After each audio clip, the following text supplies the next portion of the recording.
Even if it fell on the floor, I would eat it. Oh, Okay. gosh. Hello, welcome to MomGamers, the YouTube channel only dedicated to moms, Minnesota. Everybody knows a mom, or they are a mom themselves. Okay, so we're talking about 8 places to eat in the great state of Minnesota. Sissy, you go ahead. Well, one of our favorite places is Hmong Village. Where's Hmong Village? It's okay. It's in St. Paul. It's an indoor flea market.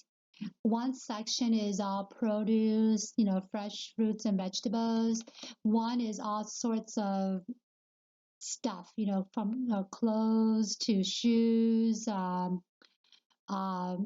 video, with DVDs, just stuff. There's so many things that I don't even know that are out there that you can find by just walking around. Yeah. And then in one area is the food court. Wait, do you ever buy the non-food items? I do sometimes.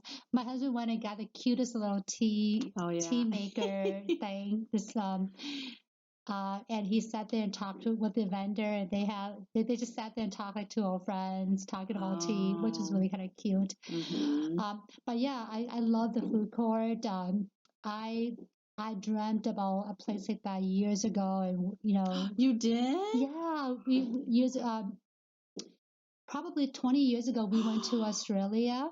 Oh, yeah. And there was a place like that where you could just walk around. It's indoors and buy almost like buy like street food, from different vendors. Because prior to the Hmong flea market was just individual stores, individual Hmong stores. Yes. And or some larger groceries, and if they had a deli in the back. Yeah. Or something.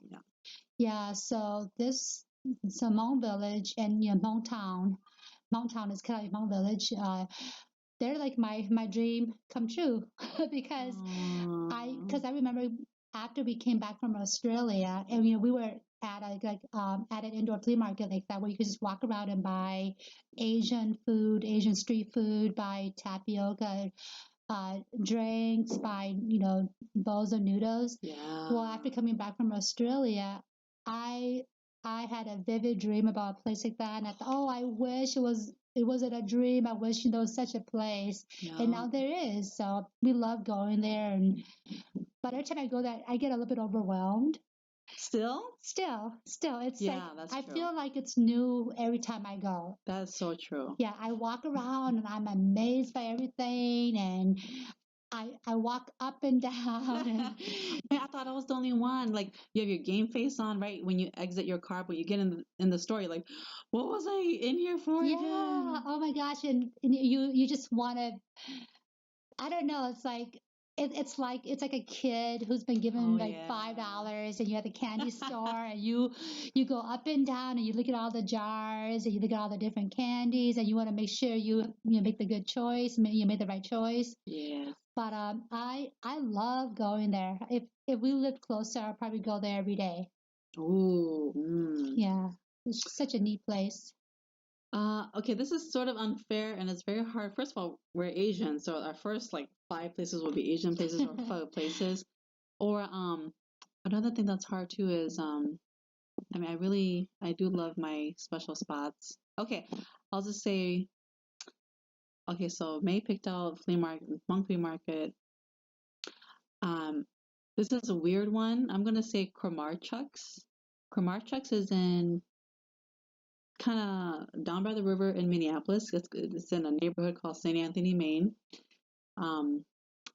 It's Eastern European deli. So why am I saying this? Okay. First of all, when I go in the place, it's really pretty. It looks almost looks like a New York deli kind of place with the tile on the floor. It's kind of like the oak wood wall panel. It's a really beautiful setup, and it's quite spacious and large, and I like it because it's a store, and then it's also like a restaurant. It's like a cafeteria style, so you can get a little sausage on the side, or pick up sausage to go home, or candies and pastries, and then have a meal on the other side of the room. And then they serve a dish I really really like. It's just their egg noodles. It looks like it's almost like beef stroganoff. It's like the egg noodles with cream and meatballs. And one thing about me is that I love really, really rich foods. Like if given the choice between marinara or Alfredo, I'll pick Alfredo. Or if you're given the choice between um like a lean piece of meat or a pork belly, I'll pick a pork belly. I like rich, fatty flavors. It feels so bad saying that, but So so good. but it's a really good solid place to have sandwiches, salad, soups, and they have that really yummy meal. But I think it's more of a feel when I go in there. It feels like it's like it's very established, and they give you a lot of food for like the amount of money that you pay. That's what I like about it too. Uh, that was a random. I'll pick. I'll list better ones when I keep talking. But okay, so see you next one. Okay. I like. Okay. Well, the different places, but I like Firebox, Deli. Yeah. I think it's called Firebox Deli. I just call it Firebox. Yeah. But it's actually a barbecue place. And here's the thing: when we lived in Florida, I went to every barbecue festival know and that. competition, and also whenever we travel, I try to check out the local barbecue place. I didn't know that.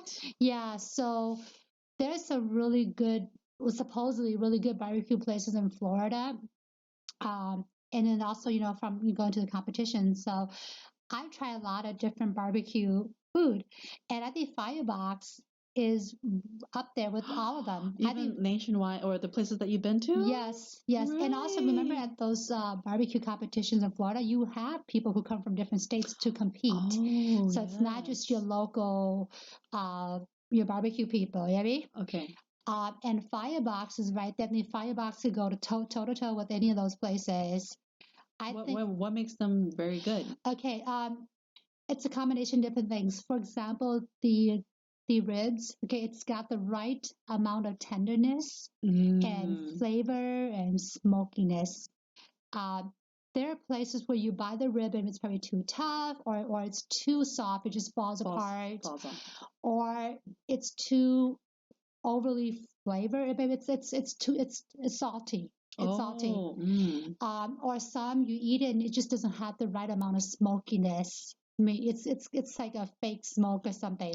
Oh, I don't like the places where it's the rib and then they just drench it with sauce and Yeah. give Oh it yeah. to you. Oh yeah. I don't like that too. I don't like it. What am I supposed to do with that? Yeah. No. I want to have control over my sauce. Yeah. Like whether I'm gonna dip the ribs in the sauce or pour it over myself or yeah. So I think Firebox and me, it's just a little hole in the wall.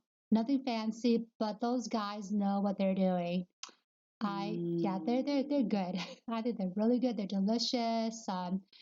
Good, good size portions.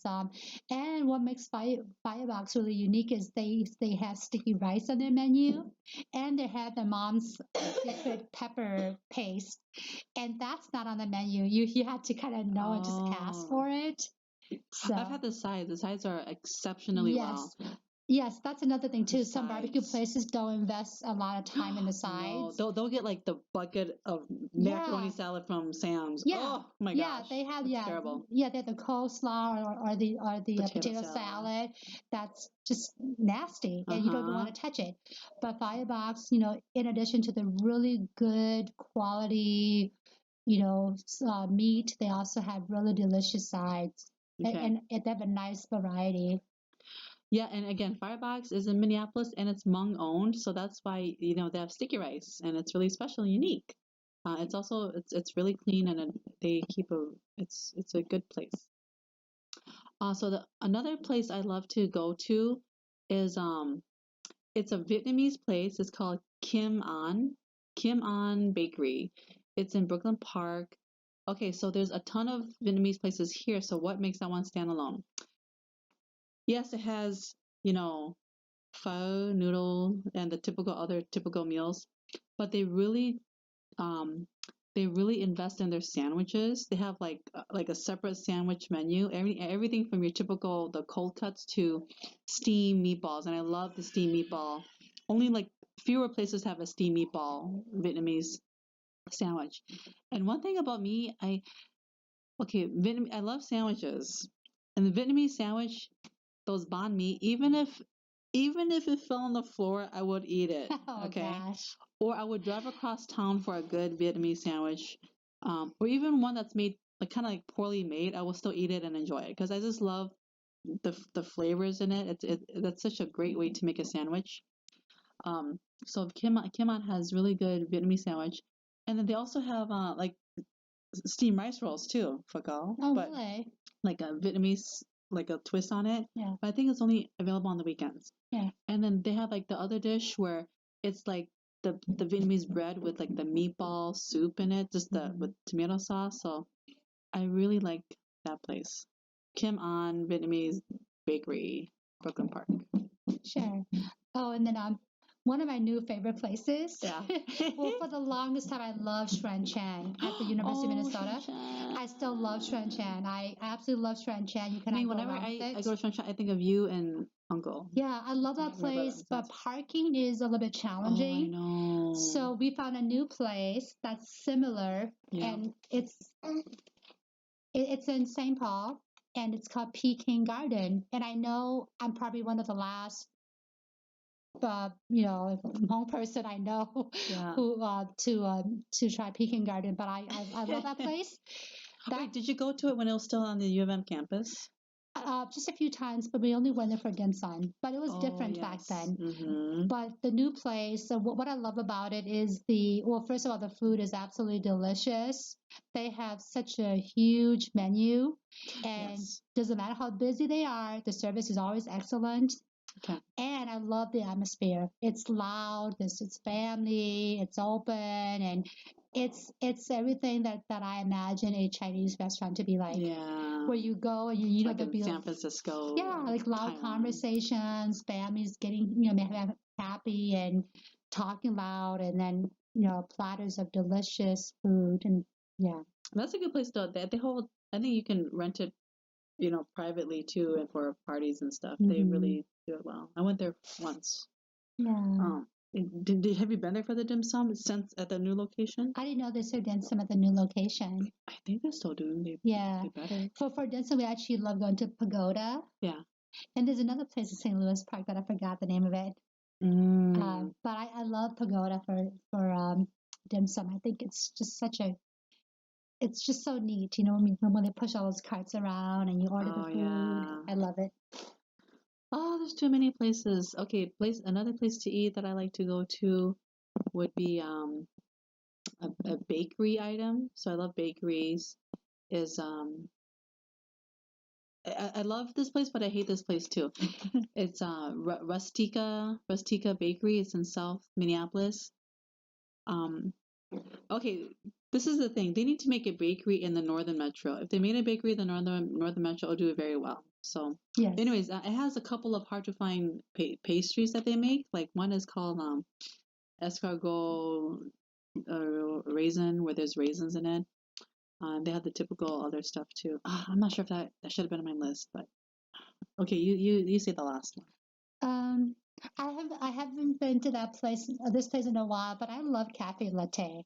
Oh yeah, You cannot go wrong. That's such a staple. Yeah, in the you Twin you and a Cities. few friends go there, and they don't kick you out. You can sit there all day.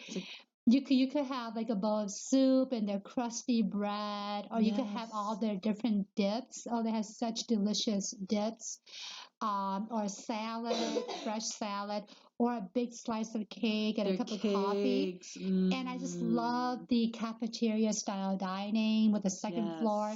You could go there, sit there all day, and have conversations or be inspired and write or people watch. I think it's such a cool place. I wish it was closer to where I live. I would go there every day. Oh, okay, that's right. Cafe Latte. If you haven't checked it out, oh my gosh, it's part of the Twin Cities. St. Paul, Minneapolis is very well known. And the first thing that when you go in there, you're greeted by an audience of cakes. There's just like waiting for you to eat them. So and they give it to you by the slice, and they're really well made. The cakes are very they're just well made. What's the word? They're very consistent. They're made the same high quality. Yeah.